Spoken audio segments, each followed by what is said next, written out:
Et yo les beignets, c'est Donut, j'espère que vous allez tous très bien. Aujourd'hui on se retrouve pour une vidéo un petit peu spéciale parce qu'en effet ce ne sera ni un épisode de l'ère des symbiotes ni un épisode de la Spider Society. En effet aujourd'hui dans cette vidéo j'avais très envie de vous parler du MCU et notamment de la dernière série sortie en date qui n'est autre que Agatha All Along. Série que d'ailleurs je précise personnellement j'ai vraiment adoré. Cette série, vraiment, je vous la recommande à 1000%, surtout qu'il pourrait y avoir un impact sur l'avenir du MCU. Et c'est de ça dont on va parler dans la vidéo d'aujourd'hui. On va voir quel serait l'avenir des personnages présents de la série Agatha All Along et de personnages qui ont un petit attrait avec la série mais qu'on ne voit pas du tout dedans. Cette vidéo sera relativement décousue, il y aura très peu d'images de référence parce qu'on va surtout expliquer dans quel programme on pourrait retrouver les différents personnages, mais vous allez voir qu'il y a quand même quelque chose qui pourrait être assez intéressante. Bien évidemment, je le précise, cette vidéo est 100% avec des spoilers. Donc, si tu n'as pas vu la série Agatha All Along ou si tu ne veux pas être spoilé possiblement de l'avenir du MCU et de l'impact que pourra avoir Agatha, eh bien, je te conseille de revenir sur cette vidéo quand tu auras visionné la série. Petit disclaimer posé, on commence donc avec le personnage éponyme de la série, Agatha Harkness. Comme vous l'avez vu, à la fin de la série, Agatha meurt mais pas réellement, puisque elle devient un fantôme, elle assume une sorte de fonction de mentor auprès de Wiccan, et les deux partent à la recherche de Tommy. Donc déjà, on peut dire sans trop de surprise que Agatha pourrait être dans la série centrée sur Wiccan, car en effet, le scooper My Time to Shine a posté qu'il y aurait effectivement un projet de série sur Wiccan, et toujours dirigé par Jac Schaeffer, qui a fait donc les séries WandaVision et la série Agatha All Along. Et d'ailleurs, faut savoir qu'elle bosse sur plusieurs projets, toujours autour de la magie. Il n'y a donc pas vraiment de surprise qu'on pourrait retrouver, si cette série s'avère vraie, le personnage d'Agatha Harkness. Il y a aussi depuis un petit moment des bruits de couloir sur un projet centré sur Scarlet Witch, et donc là pareil, on pourrait très bien retrouver Agatha qui se retrouve de nouveau nez à nez avec Wanda, c'est complètement une possibilité. Elle pourrait également, pourquoi pas, être dans le film Doctor Strange 3. Oui, ça peut peut-être vous surprendre, mais il faut savoir que dans les comics, à un moment donné, Doctor Strange crée une académie qui s'appelle la Strange Academy, et Agatha est une sorte de professeur pour les sorciers magiciens en devenir. Si elle était présente dans le film, je pense pas que ce serait pour un temps d'écran faramineux, mais pourquoi pas pour une petite scène post-générique en fonction de la fin du film Doctor Strange 3. Bien évidemment, comment ne pas parler d'Agatha sans mentionner l'un des projets que j'attends le plus au sein du MCU, c'est-à-dire les Midnight Suns. Les Midnight Suns, pour ceux qui ne les connaissent pas, c'est une équipe de super-héros centrée sur tout ce qui est mystique et un petit peu dans cet esprit-là, tout ce qui est sorcier,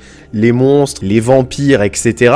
Et justement, Agatha fait partie de ce groupe de super-héros. Je trouverais donc pas ça déconnant du tout qu'on puisse retrouver la sorcière au sein du projet. Pourquoi pas en tant que consultante, on va dire, ou aide aux super-héros, de par ses connaissances, étant donné que c'est quand même l'une des plus puissantes sorcières du MCU. Surtout qu'il y a beaucoup de bruits de couloir, comme quoi la méchante du film Midnight Suns, quand il sortira, serait potentiellement Lilith, la mère des démons. Et vu qu'Agatha a déjà bidouillé des choses avec le Darkhold, voilà, elle connaît un petit peu l'univers démoniaque. Donc, pour ma part, je pense que Agatha pourrait également être dans le film Midnight Suns. Et contrairement à la théorie sur sa présence dans Doctor Strange 3, là, je pense qu'elle aurait un plus grand temps de présence à l'écran. Et enfin, une dernière connexion à laquelle j'ai rattaché Agatha, c'est au film, pourquoi pas, Les 4 Fantastiques. Et alors là, les non-lecteurs de comics, je vous vois venir, mais qu'est-ce que Agatha foutrait dans l'équipe des 4 Fantastiques? Eh bien, il faut savoir que Agatha, de base, avait été engagée dans les comics en tant que gouvernante pour Franklin Richards, le fils donc de Reed Richards, et de Susan Storm. Alors oui, après, il faut faire attention parce que, d'après ce qui avait été dit, le film des 4 Fantastiques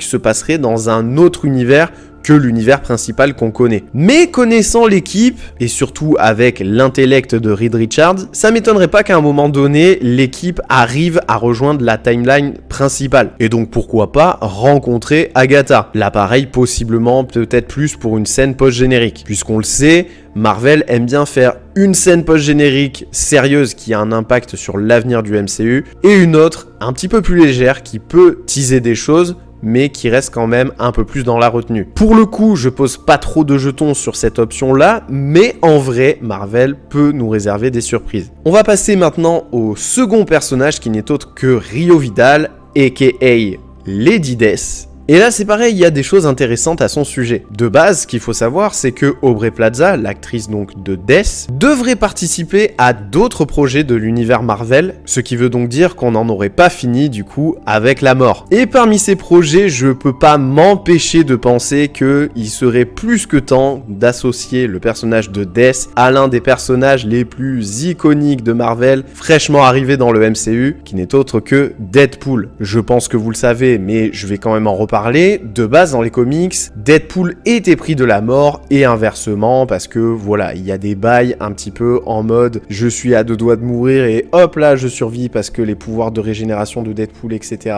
Vous connaissez, et ce qui fait qu'ils ont une relation amoureuse un petit peu complexe, mais quand même assez iconique dans les comics. Et surtout que là, dans les films, il n'est plus en couple avec Vanessa. Pourquoi ne pas mettre en love interest du Merc with a Mouse la personnification de la mort? Ça serait très très stylé. Une autre option à laquelle j'ai pensé, c'est qu'elle pourrait apparaître dans Doomsday.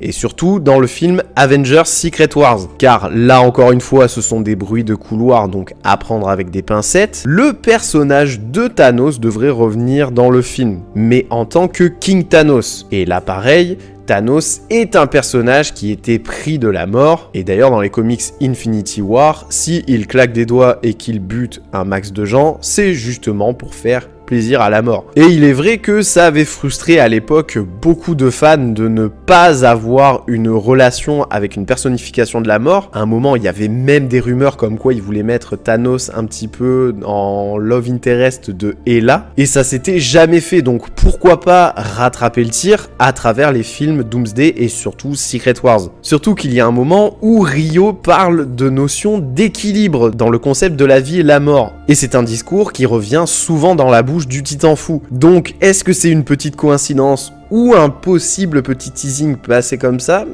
Je sais pas. Et aussi une autre option que j'envisage, c'est qu'elle pourrait également revenir autour du lore de Scarlet Witch, et pourquoi pas même dans son projet perso, parce que selon moi, tout comme Sylvie était le mélange entre Lady Loki et l'Enchantress, le personnage de Rio a l'air de représenter la parfaite fusion entre Lady Death et Gaïa, la déesse de la nature, qui dans les comics est la véritable mère d'ailleurs de Thor, et qui surtout est la sœur de Chthon, le créateur du Darkhold. Et là, il faut dire que ça fait beaucoup de choses autour du Darkhold, et je pense qu'à un moment donné, il va falloir que le MCU nous propose le personnage de Chthon. Donc, pourquoi ne pas retrouver le personnage de Death dans le projet Scarlet Witch? En vrai, why not? On va maintenant parler de Wiccan, qui a beaucoup fait parler et qui est ultra stylé dans la série. Alors déjà, bien évidemment, j'en ai parlé juste avant, mais il serait donc au centre d'une série éponyme. Là, pareil, c'est toujours à prendre avec des pincettes, mais ça vient quand même de My Time to Shine, qui commence à bien s'affirmer au niveau de ses propos et des rumeurs. Un petit peu à l'image de Daniel RPK. Donc, à garder d'un coin de l'œil quand même. Bien évidemment, Wiccan, on le retrouvera dans un des projets qui a été teasé dans la série Miss Marvel, c'est le projet des Young Avengers. Les Young Avengers, comme son nom l'indique, c'est une équipe de super-héros avec surtout des jeunes, dont Wiccan est l'un des membres fondateurs. Et là, quand on commence à voir le nombre de personnages qui pourraient rejoindre l'équipe, ça commence à bien se concrétiser, et je pense que ce film pourrait apparaître entre 2026 et 2027. Et donc, bien évidemment que s'il y a les Young Avengers,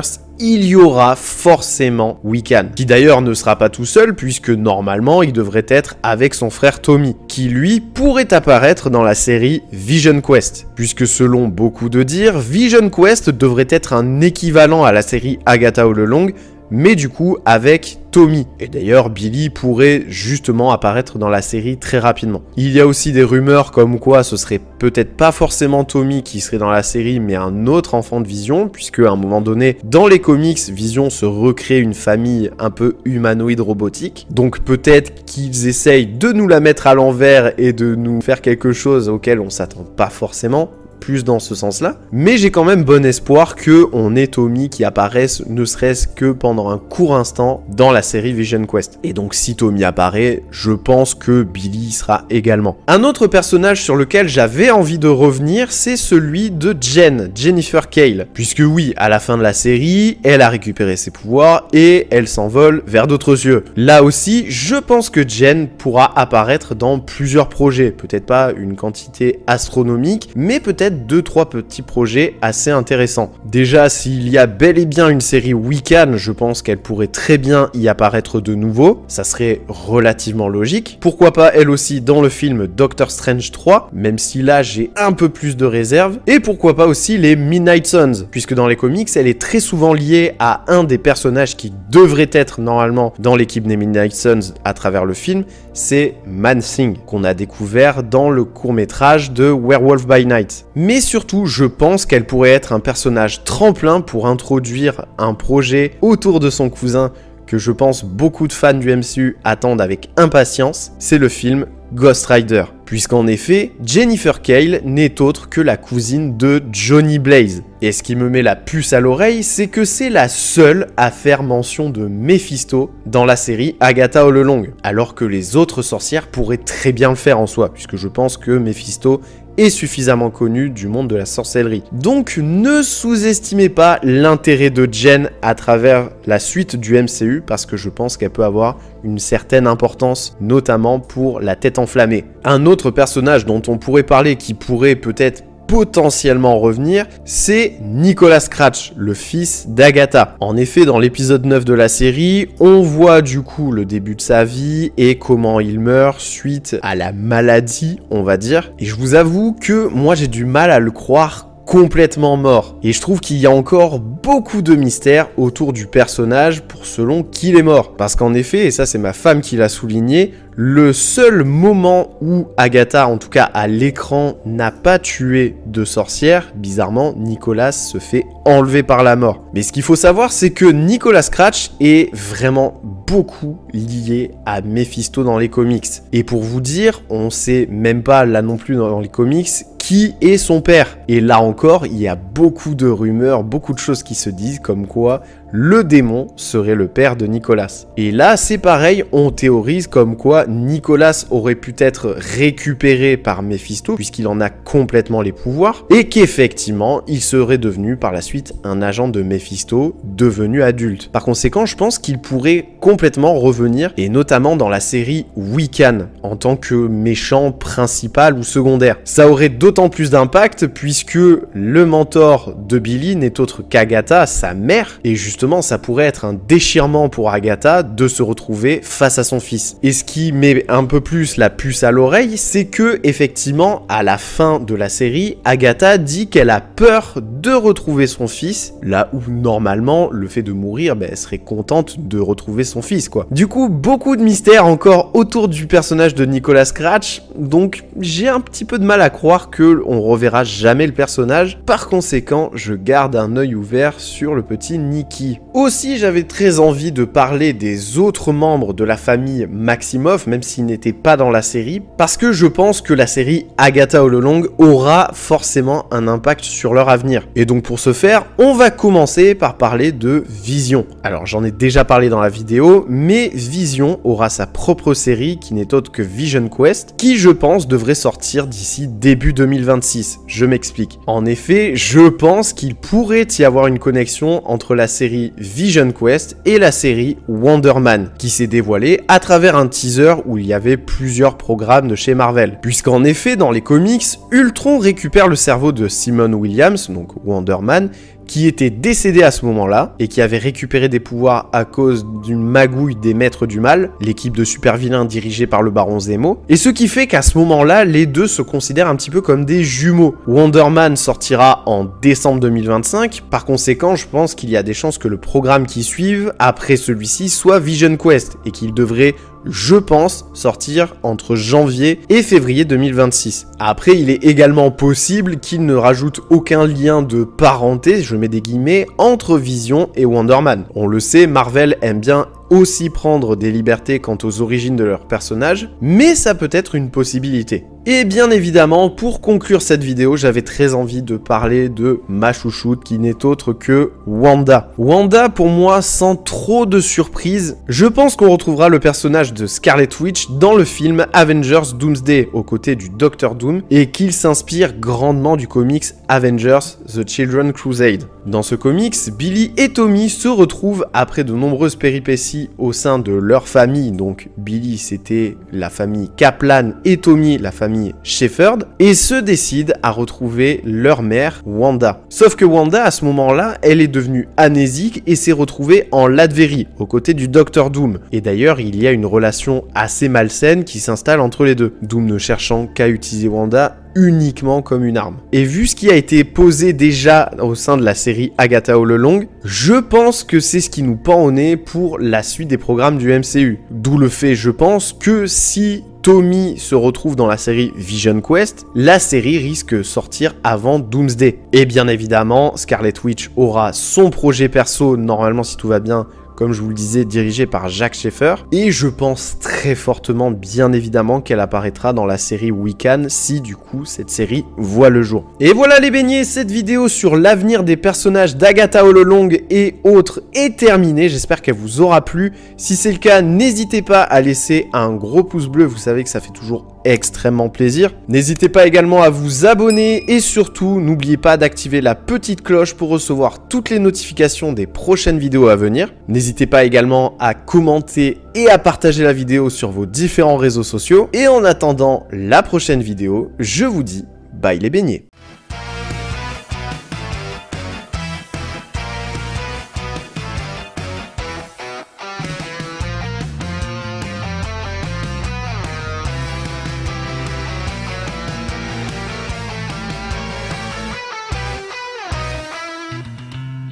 And I killed Sparky, too.